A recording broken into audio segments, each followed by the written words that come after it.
ئەرک و واجبی دینی ئەخلاقی سیاسی نەتەوەی یەک بێکمان لە دژی و هەنگاوی حکوومەتی عێراق بجەنگین و بجوڵین.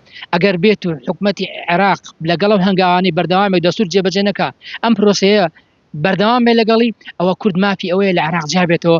ئێستا جیاببوونەوە لە عێراقدا کارتەکە ئاسانترە و بە قەناعەتی من فشاری نێودەوڵەتی و اقلیمیش دروستکە لەسەر ئەم سیاستە ناقانونی و ناسیاسەتی عێراق وەروە ئەو سیاستە شۆڤینی عێراق بەکاری هێناوە ئەمە دژایەتێکی سیاسی و کۆمەلگای نێودەوڵەتی بڕم بۆتەوە. بەڵام ئەمڕۆ بوو هەموو دنیا دەرکەوت و ئەم شەو وەزیری خارجی ئەمریکا تەلەفۆنی کردو پشتیوانی بۆ هەرێمی کوردستان دەربڕێەوە. یەکەم جارە لە مێژووی ئەم 20 ساڵە بە ئاشکرا حکوومەتی ئەمریکی پشتیوانی لە هەرێمی کوردستان کە ئەمەش دلیلی ئەوەیە کە کۆمەلگای دەوڵەتی لەگەڵ معادلەی هەرێمی کوردستانە دەکاتێکدا چالاکوانە سیاسەکان هەرێمی حزبێکی معارضە پێش ڕخنەی لە هەرێمی گردووە ئەمە باڵێن بوای تەفسیر دەکەین لە بابی دڵسۆزیە. بەڵام ئەمڕۆ هەرێمی کوردستان هەر هەموو پابندەکانی خۆی جێبەجێ کردووە ئەمڕۆ دەرکەوتە لە ڕووی سیاسیەوە ئەمە پرۆسەیەکی سیاسیە.